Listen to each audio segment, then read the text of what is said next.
അസ്സലാമു അലൈക്കും വറഹ്മത്തുള്ളാഹി തആല വബറകാതുഹു. പ്രിയമുള്ള മുഹിബ്ബീങ്ങളെ, സഹോദരങ്ങളെ, നമ്മുടെ പ്രവർത്തനങ്ങളിൽ, നമ്മുടെ ഇബാദത്തുകളിൽ, നമ്മുടെ സൽക്കർമ്മങ്ങളിൽ എല്ലാം ഏറ്റവും അത്യാവശ്യമായി വേണ്ടത് നിയ്യത്താണ്, മനസ്സിലുള്ള കരുതലാണ്. ഇന്നമൽ അഅ്മാലു ബിന്നിയ്യാത്ത് വഇന്നമാ ലികുല്ലി ഇംറിൻ മാ നവ. എല്ലാ സൽക്കർമ്മങ്ങളും, എല്ലാ പ്രവർത്തനങ്ങളും സ്വീകരിക്കുന്നതിന്റെ അടിസ്ഥാനം നിയ്യത്താണ്. നിയ്യത്ത് കൊണ്ട് മാത്രമേ, കരുതൽ കൊണ്ട് മാത്രമേ നമ്മുടെ പ്രവർത്തനങ്ങൾ ലക്ഷ്യസ്ഥാനത്തിലെത്തുകയുള്ളൂ.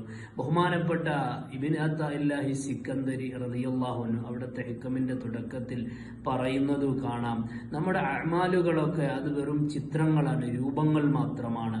അതിന് ആത്മാവുണ്ടാകുന്നത്, ജീവൻ ഉണ്ടാകുന്നത് ഇഖ്ലാസിലൂടെയാണ്, ആത്മാർത്ഥതയിലൂടെയാണ്.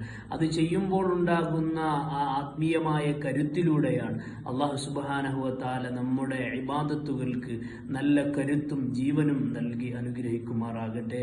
ആമീൻ ബിറഹ്മതിക യാ അർഹമർ റഹീമീൻ. അസ്സലാമു അലൈക്കും വറഹ്മത്തുള്ളാഹി തആല വബറകാതുഹു.